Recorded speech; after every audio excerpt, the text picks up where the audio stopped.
Well, welcome back to StrayaMania. It's a wrestling podcast called StrayaMania. I'm your host, Ricki, as always, joined by Michael Thompson. How you doing, man? Good, Ricki. Yourself? I'm not too bad. Now, we are here to break down NXT Takeover the End and do our predictions for the upcoming Money in the Bank pay-per-view happening this Sunday. So, first of all, we'll kick off with NXT Takeover the End. What were your thoughts overall? Loved it. It was great, wasn't it? Another solid pay-per-view from NXT, showing that the end might be there, but it's only just the beginning. That's it. That was sort of the theme throughout. It's the end of the beginning and the beginning of the end. I'm not too sure what they meant by that, but I think it's the transfer from the old guard to the new guard. We've got a lot of new superstars coming through in NXT. I almost screamed when I saw one particular superstar's wall. Well, yeah. I love this little cameo. Bobby Roode in the background of a William Regal backstage interview, just sort of nonchalantly walking through the corridor and just goes into William Regal's office. It was just sort of like, that's a good way to go about it. Just sort of casually, just like, oh fuck, it's Bobby Roode. And Corey Grace is gone. Todd. Todd. It's Bobby Roode. That's all he said.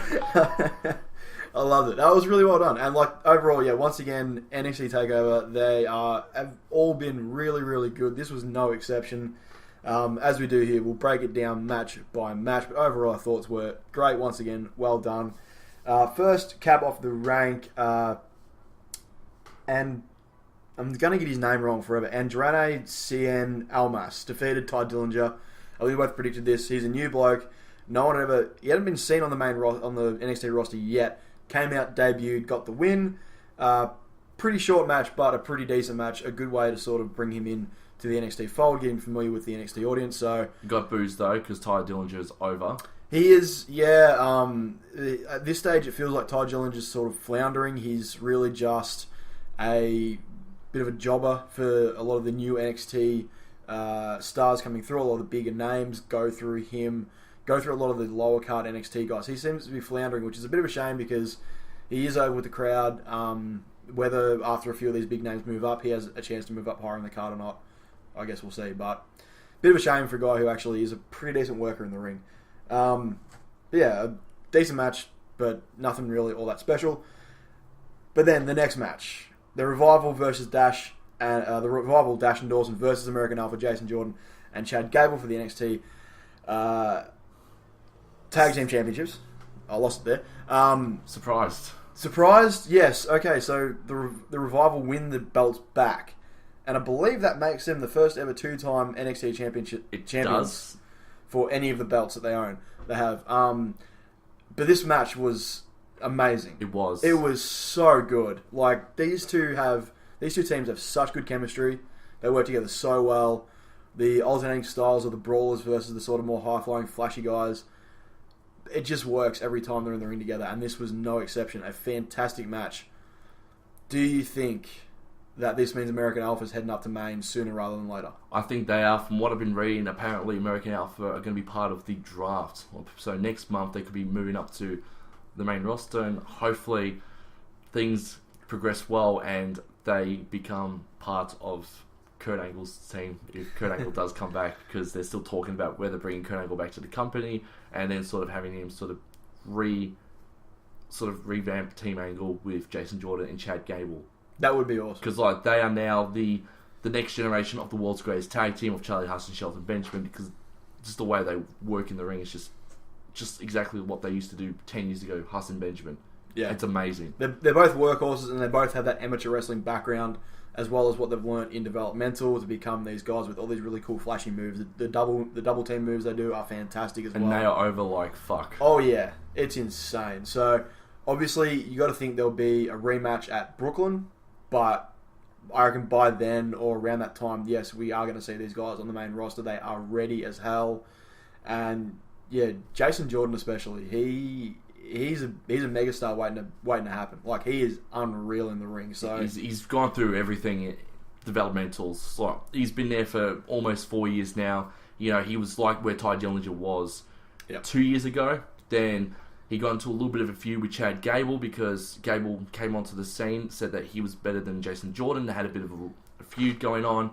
Then Gable came up to Jordan and said, "Do you want to be my tag partner?" Jordan said no at first. And then that's when Jason Jordan sort of turned around and said, "All right, you know what? I'll give you a chance, but don't step on my toes." And now look at them now; they've become basically the best of friends, and they're one of the best tag teams in NXT. Yeah, they are. They are fantastic. It was a fantastic match. A surprise to see the belts go back onto Dash and Dawson, but we'll see how that works out in the coming weeks. But yeah, once again, fantastic match. These guys are amazing. The chemistry together is fantastic. I can't wait to see if we do have a rematch at Brooklyn. We do. It's gonna be something else. But we saw the debut as well of Paul Ellering, who managed a team called the Legion of Doom back in the day. Yeah. And brought out a team known as the Authors of Pain. And one of them, I've actually read up on one of them. Yep. One of them is actually similar background to Jordan and Gable, but he's a wrestler from Albania. So he's an Albanian freestyle wrestler, one of them. Okay. So what I've read is that one of them's got the wrestling talent. So hopefully this team can be something and not just like two big guys that have just come into NXT with perhaps probably one of the greatest managers besides Paul Heyman. One of the greatest managers in wrestling history in Paul Ellering. It was just shocking. Like these two just came out of nowhere. But I think a lot of people got shocked when they saw Paul Ellering. I don't think Tom Phillips had no idea that was Paul Ellering as well, because Corey Graves clicked immediately. It's like, that's Paul Ellering. That's former Legion of Doom manager. He's one of the greatest wrestling managers of all time. And Todd Phillips was like, who? Who? Who? And I'm thinking to yourself, didn't you watch the Hall of Fame 2 years ago when LOD went in? Come on, man. But yeah, it was a cool match. Great ending, so that sets up another feud for Gable and Jordan going forward as well. But I think these guys sort of did that to send a message to the rest of the tag team and the NXT roster as a whole. They're here, and they're here to take over, pun not intended, and be the next big thing in the tag division. And I tweeted out, because there was no name for them, I called them the No Neck Brigade, just because they're both big friggin' dudes with no necks. But if they can be as athletic as they sort of are purported to be, could be a very interesting sort of big man tag team, very similar to the Revival, but maybe even more with the big flashy moves and stuff. A bit of a combination of American Alpha and the Revival, which would be pretty cool. I'm also pretty happy that Paul Ellering's back as well. Oh yeah, that's gonna be great. Like that's a big deal. A guy who was around for like the golden age, the '80s era of wrestling. So pretty cool things coming up in NXT. Next match on the card, probably our most anticipated match: Shinsuke versus Austin Aries. Shinsuke gets the win, of course. But once again, a pretty decent match. Nothing has yet topped Shinsuke and Sami Zayn, but this got really close in a few moments. There was some great spots.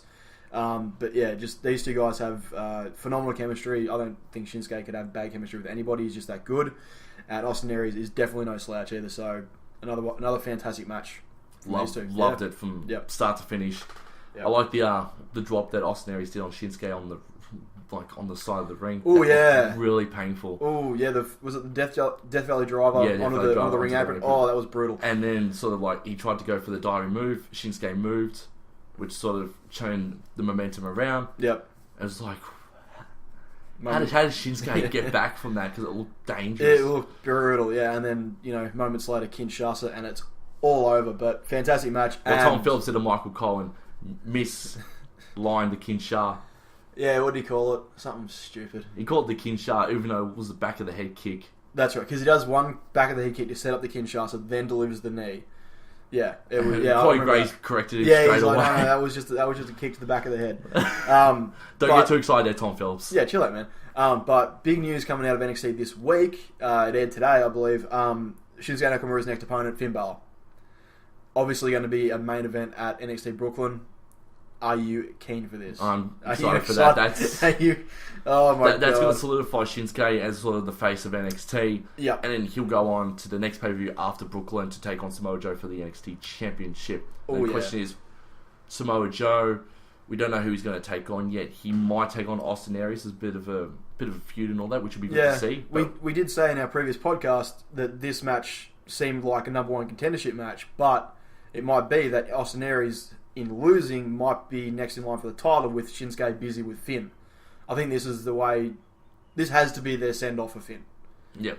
Like, it was the same thing they did with Sami. Sami fought Shinsuke, lost, moved on. You gotta think that Finn has done everything he can in NXT except face Shinsuke Nakamura. And we're sort of seeing slowly the the superstars from NXT, we're slowly starting to see them fade off. The ones that are not getting as much TV time now, we're seeing them sort of fade off because you know damn well that July 11th, when the Raw roster draft happens, we're going to see a lot of these faces from NXT, get promoted onto the main roster. We don't know how many yet, but we know a lot of them are going to be going to Raw or SmackDown. Yeah. Oh, yeah. It's going to be beautiful. It's absolutely beautiful. That could have something to do with like the end moniker for this pay-per-view. It is the end of the old guard. A lot of the veterans will be moving up to the main roster, and this new guard of kids. Like, there's 100 and something people currently in the Performance Center that haven't been on TV yet. So there's this huge pool of talent that they can bring up to NXT once the numbers have all gone up to the main roster. So NXT isn't going anywhere. It's going to be as strong as ever. We just need time and matches invested in these new guys to get them to be, the new Bayley, the new Finn Balor, the new Samoa Joe. Did you see Breaking Ground? I didn't. The new one? No, I haven't watched Breaking Ground for a while, unfortunately, but I do want to check it out.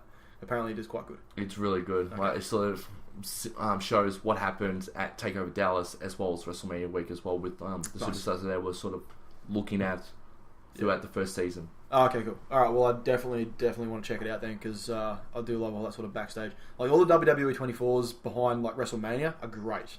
Definitely check them out. They're fantastic. So, anyway, move on. Next match, Asuka versus Nia Jax for the NXT Women's Championship. Asuka gets the win, as we thought. Not as good as what I was expecting. It was But at the same time, it's probably the best I've seen Nia Jax work. Yeah. Asuka brought it out of her. She brought out probably the best we're going to see from Nia Jax at the moment. There were a few close calls. I thought, oh shit, Nia Jax is actually going to win the Women's Championship. Yeah, no, they did a good job of like making me believe maybe they're going to give it to her because maybe Asuka's, she's main event ready. She is a fucking champion. So maybe they would have gone that way for a bit of a shock, but they didn't. I thought it was a decent match, and it was more like Asuka trying to chip away at this huge, big foe that she would really, really struggle against. And she did a good job of selling it, selling Nia Jax's size and power. Just that scream at the end before Asuka finished it. It was like, oh. Yeah, that was a bit weird. That was like, whoa. Like, sort of Nia Jax is like, I'm going down sort of screaming, or I'm going down swinging. But I think she screaming, she did. Yeah, I think she won a few fans in that match. She did a really good job. No Eva Marie too, thank God for that. I know, fantastic. Love it when Eva Marie's not on television. But yeah, no, I thought it was a good match. But Asuka, I think she'll go forward. I think the word is she's fighting Bayley at TakeOver at Brooklyn, so that will be amazing. Seeing a grudge match between the two will be fantastic. But yeah, I thought it was a decent match. But yeah, I think Nia Jax, she's only been in the business for a couple of years. She has a bunch of talent. She has a look that no one else in the division has, which I think is going to help her out. She's got a pretty good bloodline as well down the road. Oh yeah, well yeah, she does. But yeah, no, so I think she has all this potential. I think this was a bit of a let's see how you can do against a world class competitor, and I think she held her own. So she did well done to her. Yeah, so I think moving forward, she has a lot of potential to go forward, get better at what she does. Leave her in NXT for about another year, I reckon. Don't bring her up too soon. But once Asuka and a few other move up, I think she could dominate the entire women's division for a fairly long run before moving up to main as this big monster heel that could just run roughshod over the entire women's division on the main roster. So I think that's her destiny. They just need to book her right and just put some more working with her in developmental, get her skills up there. But yeah, I think she can be a fantastic competitor. Her ring awareness was phenomenal. Yeah, I thought. Yeah, no, a lot better than what she has been over the last sort of few months being in NXT. Yeah, so there is a buttload of potential with her. Let's hope they don't screw it up. But yeah, a pretty good match nonetheless. Finally, steel cage match. NXT Championship. Samoa Joe defeated Finn Balor. As cage matches go, this was pretty good. I'm not a big fan of cage matches, but they used the cage well to tell the story. And yeah, I just thought it was a pretty decent match all in all. Probably doesn't beat Dallas because, Samoa Joe bleeding kind of helped that match out a lot. But I thought they did a pretty good job, even confined in the cage. Reason 23 why I love Samoa Joe. and I've said a lot about Samoa Joe. He can work a good cage match. He can work a good cage match. He can. It's been a while since he's been inside a cage, but it was just so good to see him inside a cage because the way his character is built, and it's been built for so long, especially through TNA, through Ring of Honor, and through Japan as well. His character belongs in a cage environment, like the animal, the monster inside of him. He's a guy you do not want to be stuck in a cage with. No. I don't want to be stuck in a cage staring across the ring at that dude, because he's huge. But yeah, like, I thought it was a good match overall. Their past two outings, plus the title change off TV, probably all better, because the cage does confine you into what you can do, but... The muscle buster from the top rope was the best way to finish it, I thought. Yeah, that was... Finn, like, I think Finn was just sort of saying he was seeing stars afterwards, because, like, he said something after that match as well to the referee. Yeah, no, and to Joe as well. Yeah, you can imagine that move is not a fun one to take. It is a full flat back with your neck sort of in a really awkward... yet still safe position, or safe as it can be. No, not for Tyson Kidd. Not for Tyson Kidd. I was going to bring that up. For Tyson Kidd. And yet, apparently, according to his parents, he may never wrestle again. That's coming from Tyson Kidd's folks. Yeah, that would be a real big shame, because he was sort of, him and Cesaro were doing all these great things. But anyway, that was a rough spot, but it was a pretty definitive end to this feud, I think. Move on to bigger and better things. Yeah, so I reckon, you're right. Samoa Joe, I reckon, moves on to Austin Aries, and obviously Shinsuke is now going to be facing Finn Balor in the future. So we get two good feuds out of this one great one that we had. So looking forward to all the things that happen between now and Takeover Brooklyn. That's going to be huge. Apparently, it's already sold out. Tickets went on sale and they were just gone straight away. I'm not surprised. No, definitely not. It's going to be insane. Like this SummerSlam week, where you have TakeOver, SummerSlam, and Raw in the same building over the same weekend, is, I think, fantastic. So, yeah, I reckon go forward. NXT Brooklyn's going to be huge. The whole weekend's going to be huge. It is going to be massive. And before we go into Money in the Bank, Bobby Roode debuted for NXT at the Download Festival over in London. He did. And the fans went nuts. They fucking would have. So there is footage online of him coming out in his Bobby Roode robe. It's pay to be rude. Yep, and so he's officially debuted, not on the NXT roster as of yet, but at the live show, which is pretty cool.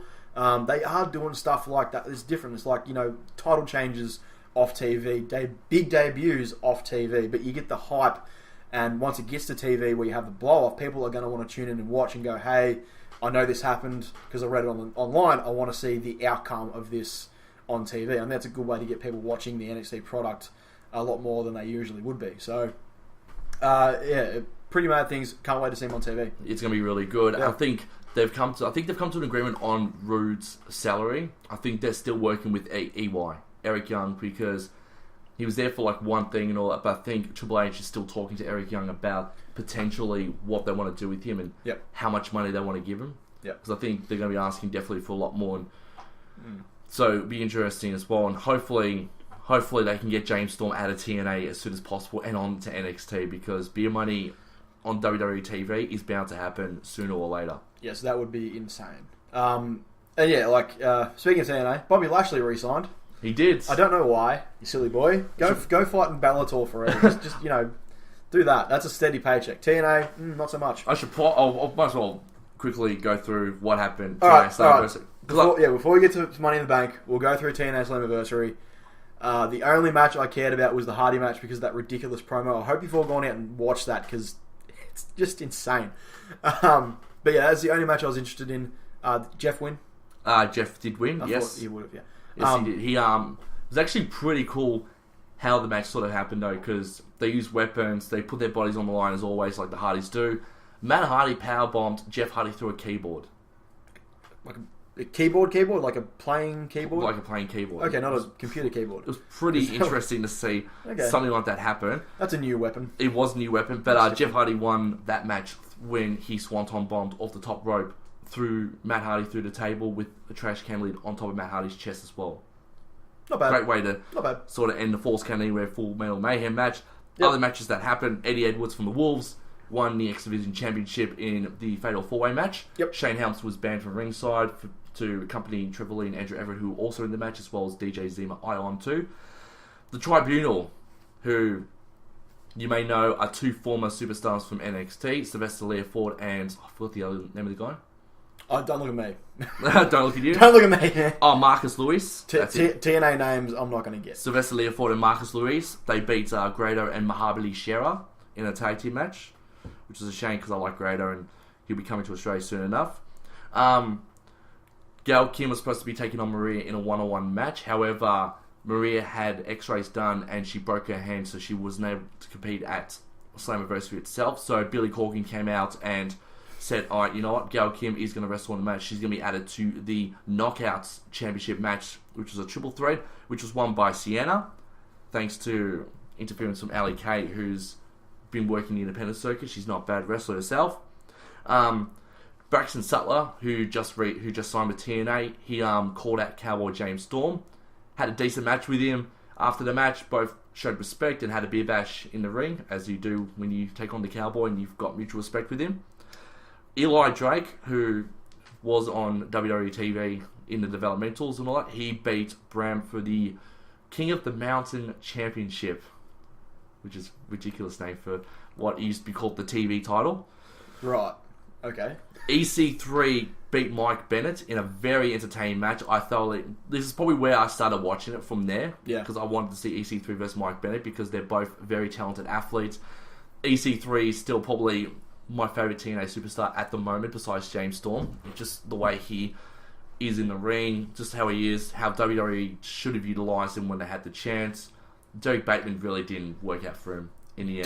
Do you think EC3 has a shot at getting back onto WWE television? I think he does. Yeah. And I think they should definitely, if TNA does go out of business, him and Mike Bennett are the first two superstars you definitely need to look at when it comes to it, because Mike Bennett is a talent. Does Maria come back with Mike Bennett, though? Oh, it's hard to say, because Maria, she was a bit of a... they underutilised her. Like, they saw her as this really... She was dumb. Clumsy, ditzy... She was just dumb. Backstage interview and all that. Real dumb. But now she's like one of the top female heels in TNA. Yeah. So, unless WWE completely forget that she was ever on TV at all, which would be good... and just bring it back as like Maria Bennett or something like that instead of Maria Kanellis, all be right with the world. Yep. As said, Jeff Hardy defeated Matt Hardy in a very entertaining Falls Count Anywhere Full Metal Mayhem match. Which is essentially a TLC match. Yep. Yeah. The Decay, Abyss and Crazy Steve beat the Bromans, Robbie E and Jesse Goddard for the tag team titles, which was actually not bad either. It was good to see Abyss and Crazy Steve, though. One of my favourite spots from that match was Rosemary was supposed to miss, I think, Robbie E, but accidentally hit Abyss. Abyss was blinded. Abyss actually chokeslammed Crazy Stevie's tag team partner because he had no idea what he was doing. Right. And the Bromans almost won the tag team titles. I thought at that point, I'm like, alright, so the Bromans are going to win. They're going to split up the Decay. It's weird, though, because I kind of like their Marilyn Manson and Nobody song as they come out as well, which is pretty cool. And then Lashley knocked Drew Galloway out before making him pass out to win the TNA World Heavyweight Championship. There you go. From Slammiversary. That was Slammiversary. It was. Yeah. And Jinder Mahal was backstage as well, from what I read too. Oh, okay. Remember that name? I do remember that name. He was in 3-Man Band. And now he's backstage at TNA. I don't know if that's an improvement or a fucking downstep. Anyway, so that was that. We'll get back to Money in the Bank. So, running down the card, our predictions, what we think is going to happen. All that good stuff. So, we have two pre-show matches, So we have Dolph Ziggler versus Baron Corbin. Is this feud over yet or what? I thought it was done. No. I thought Dolph Ziggler kicking Baron Corbin in the balls was a pretty definitive end to a feud. Who have you got and why? Or why not? Baron. Yeah. Baron. It has to just end. Please, just let it end. Let Baron Corbin get the win. I love Dolph Ziggler, but... he needs to put over younger guys. For the 21st time we're seeing this match or something like that. It's ridiculous. Alright, so yeah. They've really got nothing better to do with Baron Corbin right now, but then just go, what do you want to do with Baron Corbin? I'll just put him in a feud with Dolph Ziggler. I mean, everyone loves Dolph Ziggler and everyone hates Baron Corbin. I mean, come on, everyone wants to see that match over and over again. How long do you want the feud to go for?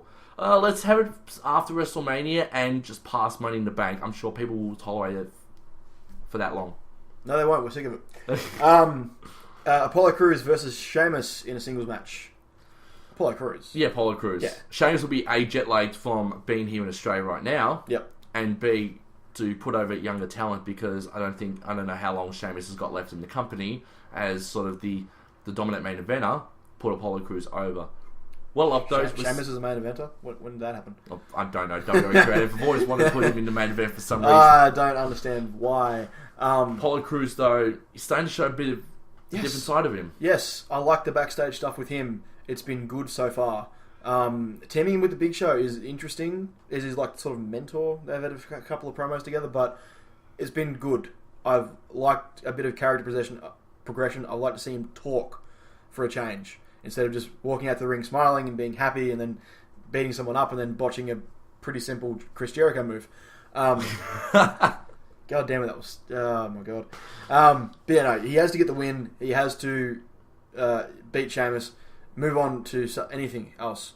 But yeah, I think he's one of those guys that was like... When he debuted, I was like, really? Apollo Crews? Of all the pool of talent you got in NXT, you chose Apollo Crews. Like, he hadn't been there that long. He's only like 4-6 months at least. Yeah, and he all of a sudden... He only started late last year. Yeah, and all of a sudden he's on main. I'm like...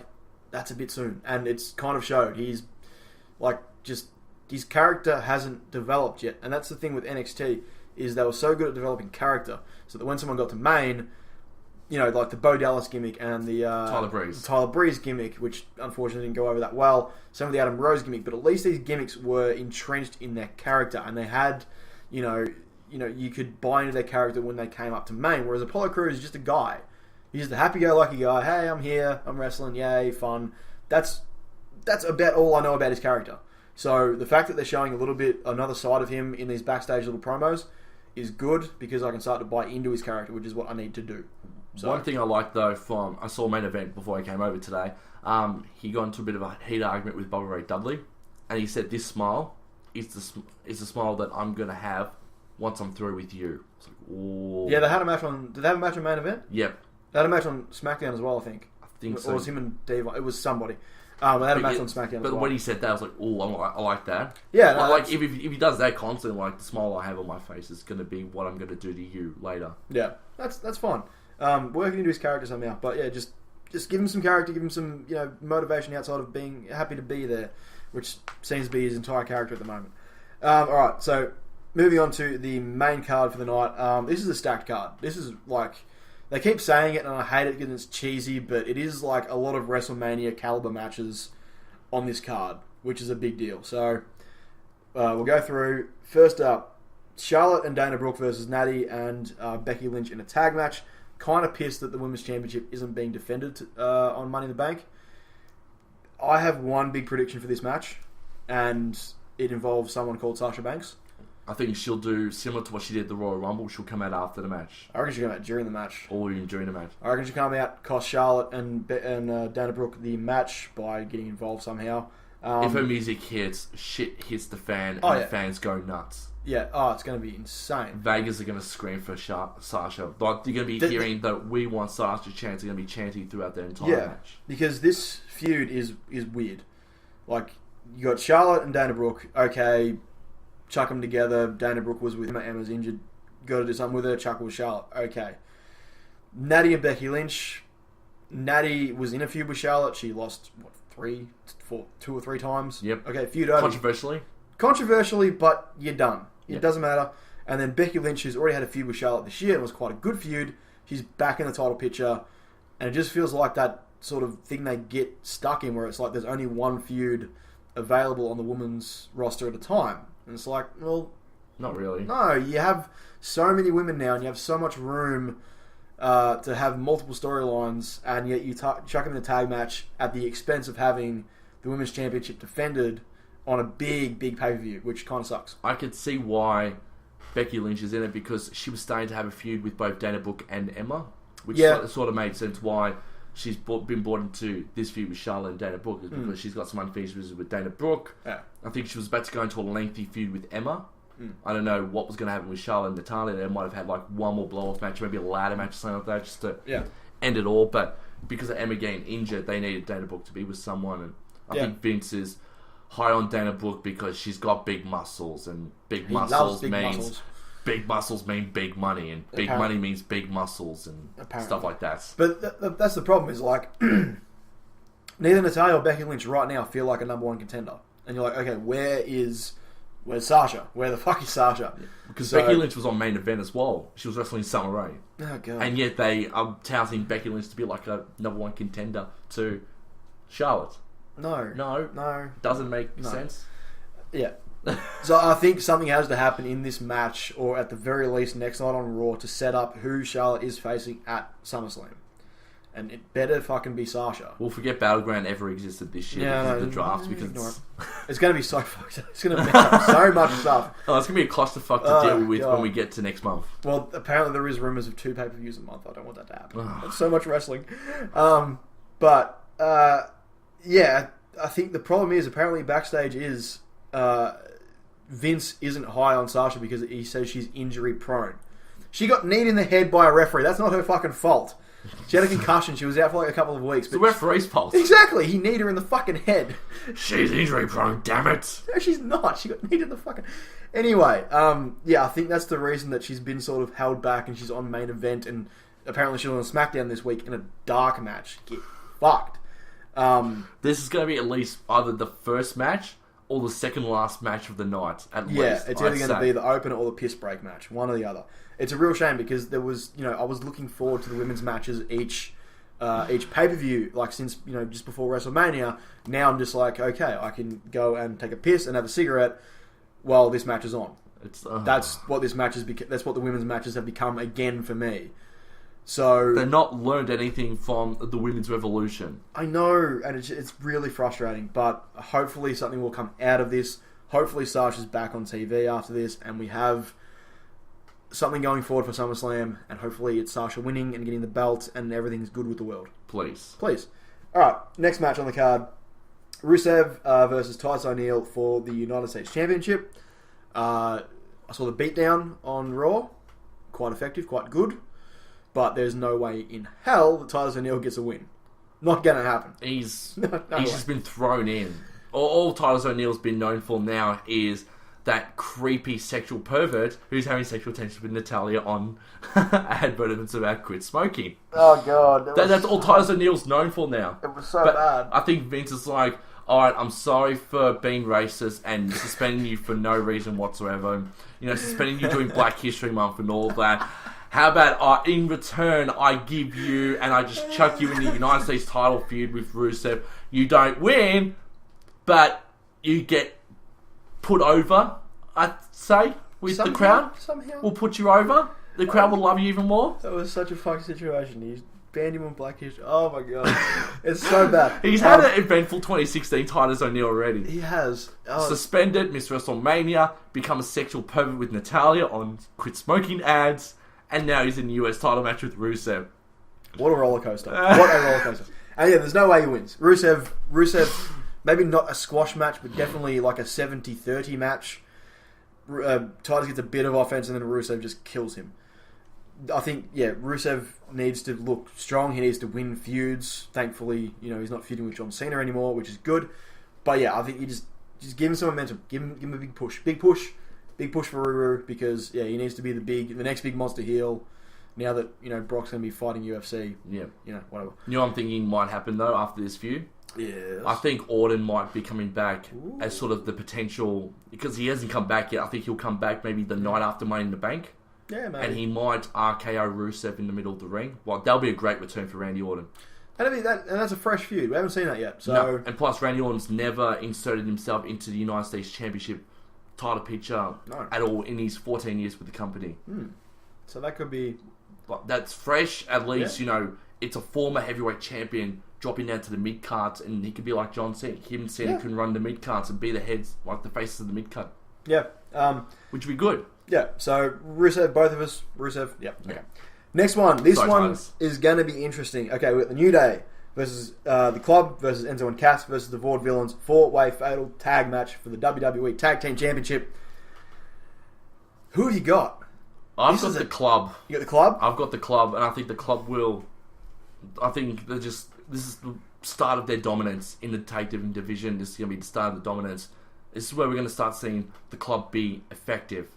Yep. Very effective, and this is where we're going to start seeing them sort of run roughshod over the WWE.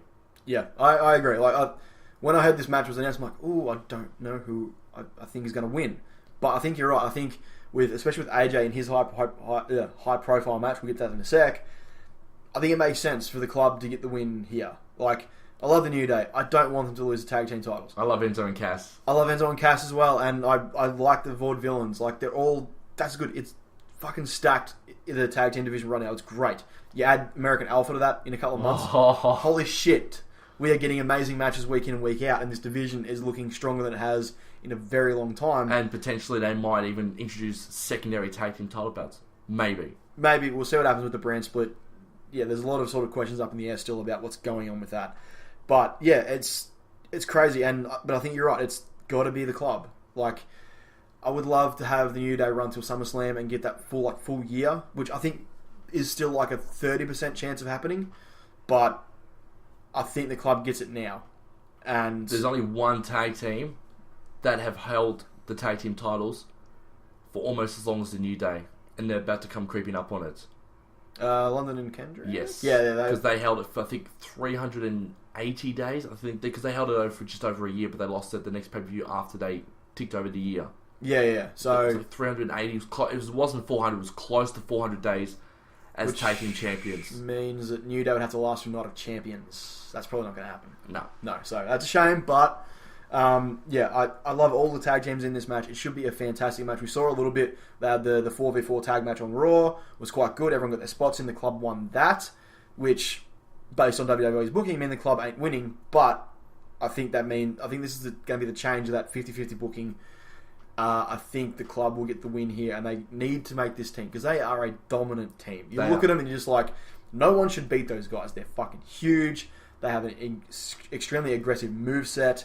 So these guys should be dominant. I think the club does get the win. And they've been dubbed the greatest tag team in the world today. Yeah. Because of how well... Because I think they won, 4 or 5 IWGP Tag Team Championships over New Japan Pro Wrestling. Yeah. From what I read up.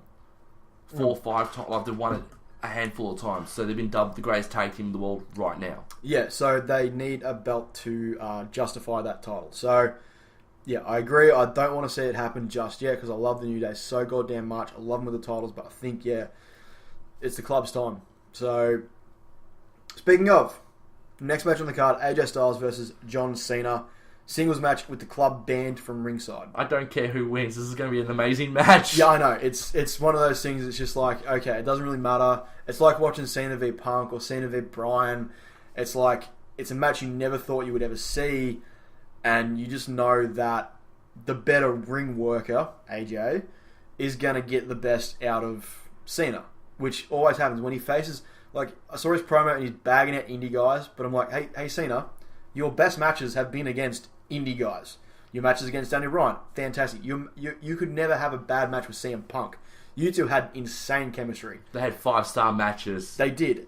Every time they were in the ring. So it's like Cena with the indie guys... It works so goddamn well. He goes to another level. He steps up his game. And against AJ Styles, the phenomenal one, this has the potential to be fucking amazing.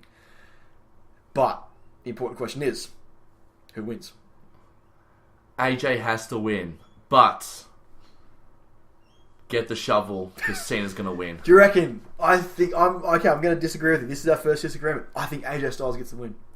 I think AJ wins this first one.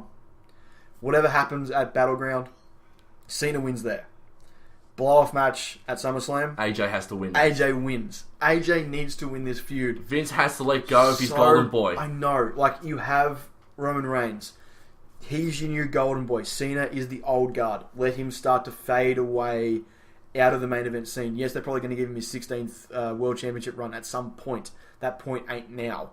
He's still... Like, it doesn't matter. He came back after an absence of... 9 months, if you include the time he was off for filming American Grit, came back for a SmackDown and a Raw, got injured and was gone again. And hosted today's show, I think, a handful of times. Yeah, but if you combine those two sort of runs out of the company together, he was gone for a good 9 months without us really seeing him on TV. He came back and the fucking place blew up. Like, I watched that Raw and people were going crazy. Like, that's the best reaction I've heard him get since about 2006 when he I don't know, maybe 2005 when he debuted on Raw after the draft.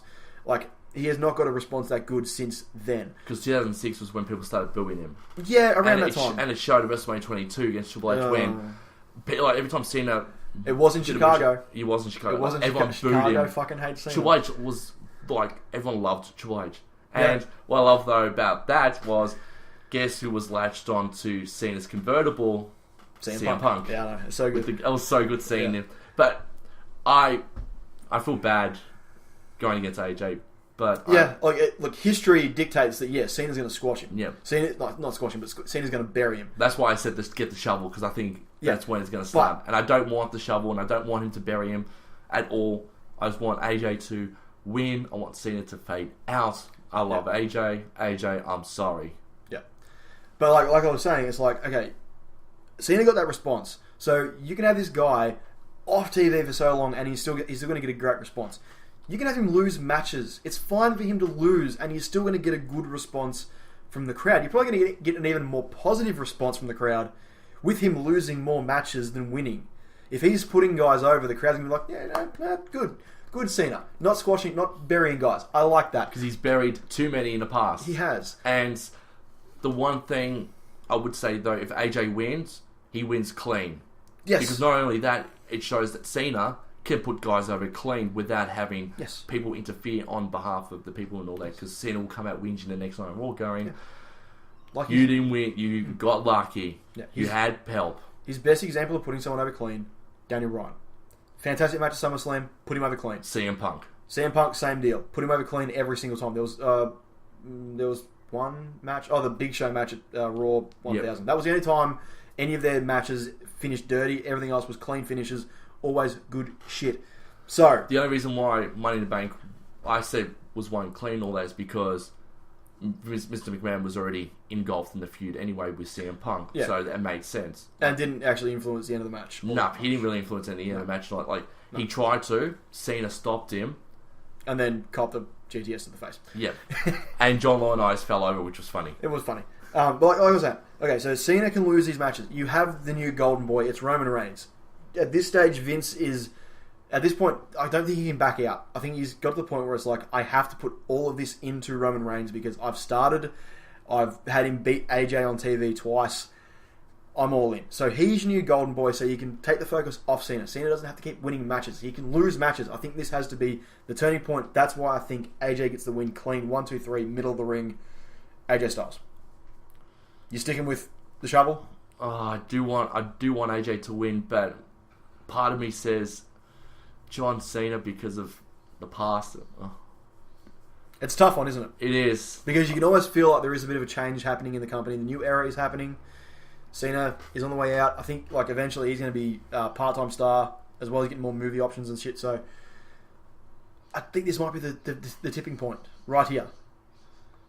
Oh, I have to go AJ. I have to go AJ. Good man. If Cena wins, we know that the shovel's been used, but the shovel will be used if Cena wins. Yeah, all right. I don't know if the shovel will be there, but the shovel will be in some capacity. Well, you got to know. Even if Cena wins, this feud is definitely going to SummerSlam. You're going to have the blow-off match at SummerSlam. Yep. So there could be a chance for AJ to win the following two to put the ledger in his favour, but we'll see what happens after this pay-per-view, whether he wins or loses. We can speculate on that afterwards. Next up is Money in the Bank ladder match itself. Kevin Owens, Cesaro, Sami Zayn, Chris Jericho, Dean Ambrose, Alberto Del Rio. It's a pretty good lineup. It's probably the best Money in the Bank lineup I've seen in quite a long time. There's two clear options here. Dean Ambrose, Kevin Owens. That's exactly where I'm going as well. Either one. So, okay. We've got to put our money where our mouth is. Yep. Who have you got? Well, I'm going to say I've listened to a few podcasts in the past. I think Austin's gone back to Owens. Yep. Taz is back to Owens. I think JR's back to Ambrose. Yep. I'm going to back Ambrose because I think for the first time since 2010, we're going to see a cash-in that night. You reckon we go on Triple Threat Shield? No, I think Ambrose will do a sneaky, and I think whoever wins out of Rollins and Reigns, he'll come out after the match. Alright. And he'll be the one holding the championship gold at the end of the night. Alright. All right, that's interesting. I like that. Because it hasn't been done since 2010. And for Kane, That was Kane. Kane Yeah. held the briefcase for 50 minutes. Yeah. That's all. 50 minutes. It was the SmackDown Money in the Bank ladder match was the first match of the show. Yeah. Mysterio versus, I think it was Swagger.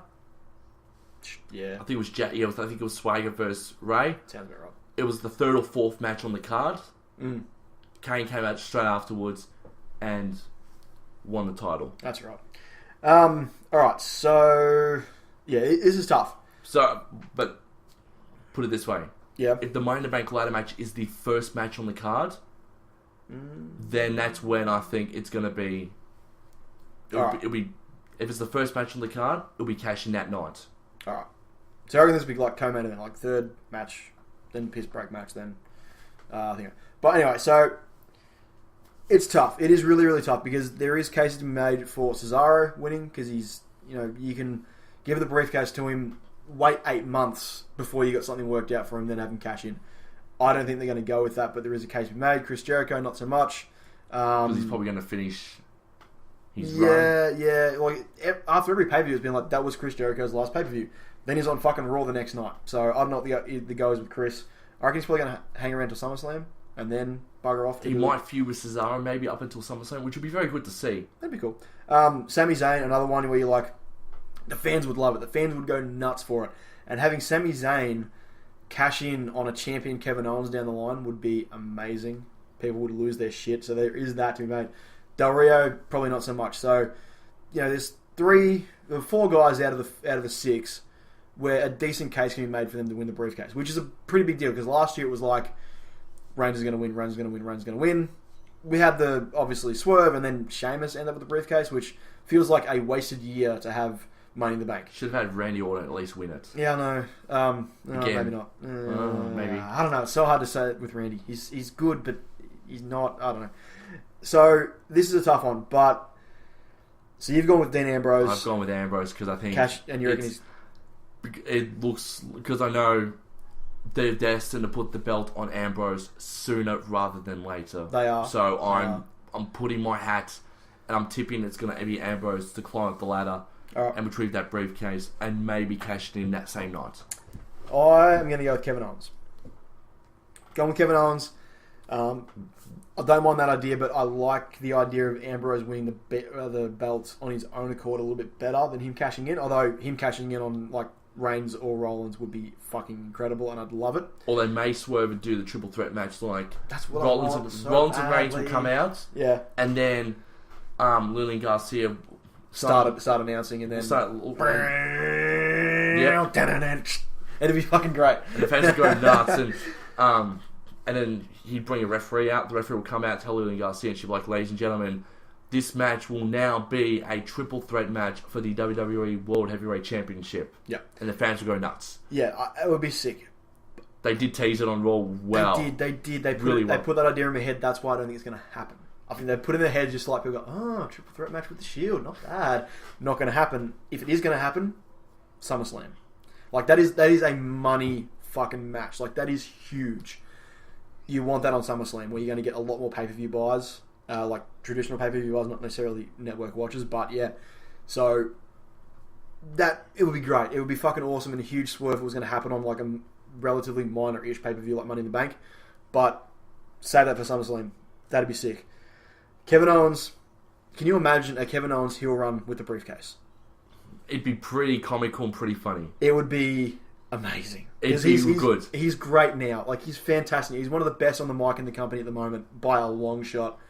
Him with the briefcase just is fucking incredible. Like, and he'd put it on the announce table. He'd be screaming at them every time. He'd be like, "Cole, don't touch it. Saxon, don't touch it. Don't you dare touch it." Yeah, he'd give it to JBL to hold. Yeah. He would. It'd be fucking great. So, like, just for that, just for, like, the build and just having him hold it for, even if it's just a couple of months until SummerSlam or, a few months' time down the line to Survivor Series, till Rumble, till WrestleMania, his run with the briefcase could be amazing. Like, I think it would be fantastic. So, I'm going with Owens because I think, they're going to put the belt on him sooner rather than later, like they're going to do with Ambrose, because he is a superstar. He is incredible at every facet of wrestling. And just the idea of his run with the belt is just something I need to happen. So the question is, where does the Money in the Bank briefcase when it go? Does he go to Raw or does he go to SmackDown? That is a good question. Because there'll be 2 championships. They're still saying there will be 2 championships. I don't like because that. They want Cena and AJ to headline the SmackDown championship. That's what I'm still reading. I think if ideally I would love it to remain one championship, just because one of them, if they go 2 championships, one eventually gets watered down. So it would be cool if while you have Money in the Bank, the briefcase, you yourself are a free agent just like the champion, because you're following him wherever he goes. You're that constant reminder that you are not safe at any point. So if it were to be Kevin Owens or Dean Ambrose or whoever wins, they are a free agent as much as the champion is, and they follow the champion wherever they go, just on his heels, having little feuds around the champion, close proximity to the champion, and then eventually we get the cash in, and then they become, obviously they remain a free agent, going with the belt wherever they please. So I like that idea of having the briefcase mean a little bit more. Become a free agent, go wherever you want, have whatever matches you want, but just keep reminding the champion that you're there. You're in the corner, you're waiting for the right moment, and you're going to pounce. Because it happened with Edge. Yes, because Edge did in 2007, because he was technically not a SmackDown superstar until he won back the World Heavyweight Championship from The Undertaker, because he won it off Mr. Kennedy. Yeah, and CM Punk did the same thing in 2008. Yes. Came to Raw. From ECW. Yeah, so there is precedent there for the Money in the Bank ladder, for the Money in the Bank briefcase holder to be a kind of free agent, can go wherever you want, you can cash in on whatever championship you want. Obviously back then there was 2. I would like them to remain with keep one champion, but we'll see what happens with the brand split as to what happens with the briefcase. I think is going to be quite important there. Next match, just match quality too. It's going to be fucking awesome. It's going to be the best match of the night. Yeah, I think so. Them in the tag title, it's going to be... And Cena and AJ. There's so many good matches. I love it. It's so good. It's going to be fucking awesome. It's going to be... They're basically saying this is going to be better than basically 2011's Money in the Bank. Oh, that's going to be tough. That's going to be tough. That's a tough call. Really tough call. Unless 2 matches can get 5-star ratings from Dave Meltzer. Yeah. Then... Yeah. But it doesn't matter. The story behind 2011 was... something you're not going to match again in this lifetime. It was so fucking good. Anyway, main event, Roman Reigns, Seth Rollins, WWE World Heavyweight Championship. I would love Rollins to win. I just don't think it's going to happen. Not right now, anyway. I would love it to win as well, but... It's not going to happen. No. Which sucks. It's going to be Reigns. We know it's going to be Reigns. I think it's going to be a pretty good match because you've got to think these guys have good chemistry. Obviously, they've been together for however long. They were in FCW and then they were in NXT together, so they have the precedent to have good matches in the past, so I think it's going to be a good match. I just think the wrong person's going to win, which is Reigns, but whatever. Other thought, though. With the ending being so predictable that Reigns is going to win, it's heel talk turn time. Do we see a double turn? I think we do. From the promo of Rollins getting injured, yeah. They made that look like Rollins is the face and Reigns has been the heel, and basically Reigns showed no emotion to Rollins getting injured at all in that. I thought it made him look so sympathetic. It did. And you can't have a sympathetic heel. Yeah, and even though Rollins is going, I don't need you people at all, it's people are still going to cheer you regardless because you're one of the best athletes in the world right now. So, whatever you're saying is good because you're trying to get heat, but the heat is sort of falling back onto Rollins a little bit. Yeah. Because people love Rollins more than they love Reigns. People love Rollins more than they love Cena. People love Rollins more than they love bloody Jack Swagger or Titus O'Neil or Rusev or Alberto Del Rio, or even people like Kevin. If Owens and Rollins got into a ring together and all that, people would be cheering Rollins over Owens. I reckon it'd be 50-50 split. Oh, it'd be 50-50. But it'd be like Cena and AJ in the ring together. It'd be like dueling chance. But that's a really close one. Yeah, Rollins don't. I would love to see a double turn because it'd be great. It'd be good to see Reigns sort of become now the bad guy. He is a bad guy. Look at him. He's huge. He's a big dude. He wears all black. How is he not a fucking bad guy at this stage? It boggles my mind. I think, though, you're right. That promo they did with the 2 video packages, Rollins seems super sympathetic.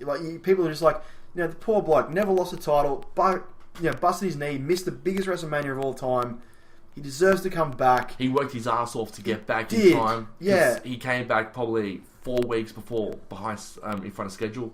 Yeah. He wasn't supposed to come back to, I think, June, July, he wasn't supposed to come back. Yeah, probably like more than that. Like I said, like something like 9 months was like a worst case scenario for him. So he came back really like ahead of time. I just think like they just, like I said before, like they seem to have like invested so much in Reigns. It's gonna be hard for them to go back on it. But you can still invest in him as a top heel, as the big heel of the company. Look what they did with Orton during his 2013-14 run. He was a heel, but he was a top guy in the company. And you had a bunch of guys like fucking Cena and Bryan trying to get the belt off him, but he was the guy. You can do that with Roman Reigns. You can make him the guy while keeping him heel. You can have Seth as the guy, as the face. And that just suits their personalities and the way that the crowd reacts to them a lot more than what we are currently getting, where we're getting a fucking heel cheered and a face booed. And it's really frustrating. It's really hard to explain to someone who... Say you were trying to explain this feud to someone who didn't watch wrestling.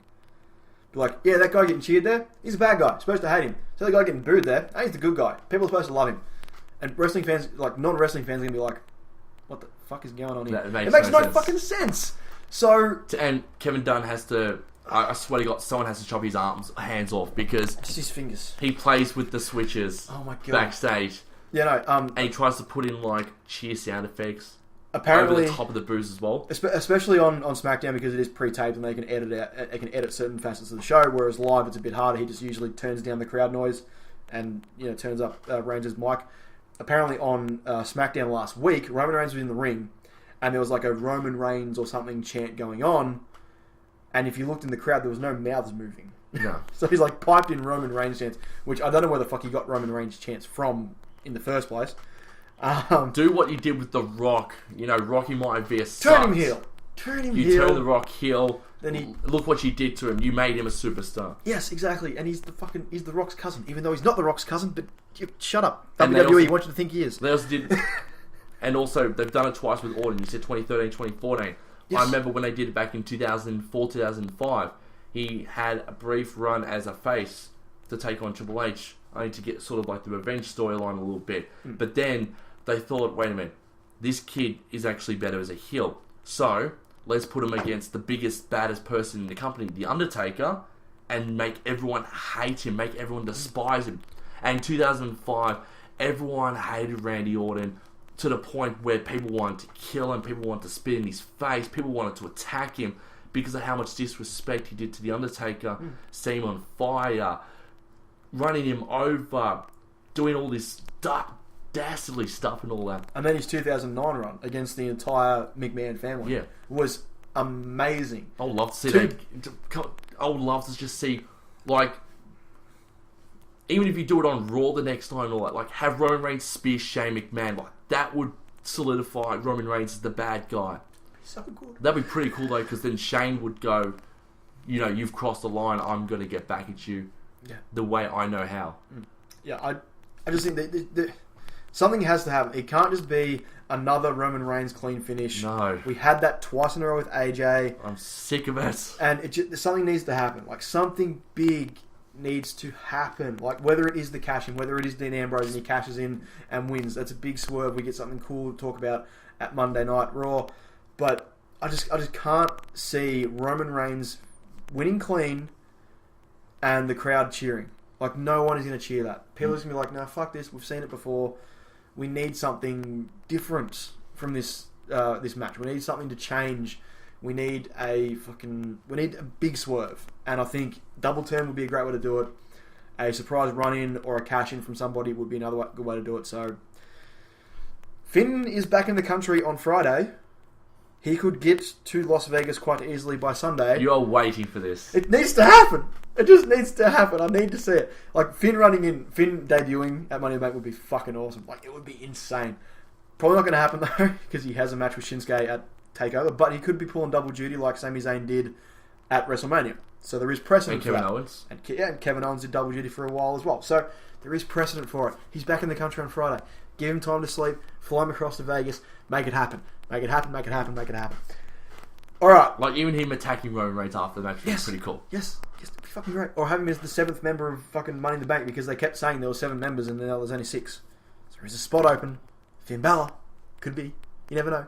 And this is why King Ross left, What Culture to go watch Euro 2016 for 4 weeks. Because of shit like this. Yeah, I know. So, alright. That's it. That's our predictions for Money in the Bank. So, our final match, I think we both have Roman Reigns, but we want something to happen. We want something to happen after the end of the match. I'm still hoping that Dean Ambrose cashes in and everyone goes home happy and all that. Roman Reigns turns heel the next night and attacks Dean Ambrose for taking the title off his pretty little hands. That's fine. I have Finn Balor debuting because every pay-per-view should have Finn Balor debuting. Alright, so we're done here. So you can go and check us out on all the social medias. We have all of that shit now. So we have Instagram, Twitter, YouTube, at StrayaMania. Just search StrayaMania and all of those things. You're going to find us there. Like, subscribe, all that, follow, whatever the hell it is. iTunes, go to iTunes, subscribe there, leave a comment, leave some stars if you think we're doing a good job here. We think we are. Give it 5 stars. Give it 5 stars. Why the hell not? That'd be appreciated. Also, our hosting website, Podbean, you can listen to the podcast there. Once again, just search StrayaMania. Find us on Podbean and listen to us there as well. We have video content coming, I promise. We're working on stuff at the moment. It's just really hard to get together, get scripts done, all that sort of stuff. So we'll have more stuff coming out. But if you're listening to this on YouTube, because I will be putting this on YouTube, thanks, cheers, and subscribe on YouTube as well. Personal Twitters, at Ricki Needs, at RICKINEEDS. At Tomo Media, at THOMMOMEDIA. Yes, and you can follow us there. We share a bunch of stuff from the StrayaMania page and all the stuff we do outside of this as well. So you can follow us there. Get our personal thoughts on bullshit like Raw, because it annoys me a lot of the time, especially this week. Actually, before we head, Raw this week, what do you think? Loved it. Yeah, it was good. The tag promo, the Cena AJ promo, and the Shield promo, all good. The rest, meh. It was okay. Oh, I thought it was funny. The last segment was funny. Having all the competitors out. You're right. Cesaro as a fucking ring announcer. from Winnipeg, Manitoba, Canada, now residing in stupid Idiotville. So good, so fucking good. Love Cesaro. He's getting better at talking, which is good. Anyway, so yeah, we're done here. So all the things, like, subscribe, follow. We love it. Yeah, and we'll see you after Money in the Bank. We'll be back to do our breakdown of the entire card. Thank you. The entire pay-per-view, whatever it is.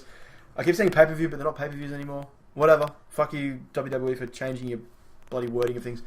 Yeah, so we're back. And yeah, actually keep it locked to StrayaMania on Twitter. I will be live tweeting and putting out posts and stuff for the entire pay-per-view. You can get all of my really annoyed early morning thoughts there, because I'll have to wake up at 9 o'clock to watch the bloody thing. I don't like waking up at 9 o'clock. I think we're done. We're done. Alright, so I've been Ricki Needs. I've been Michael Thompson. And we'll see you soon. Catch you later.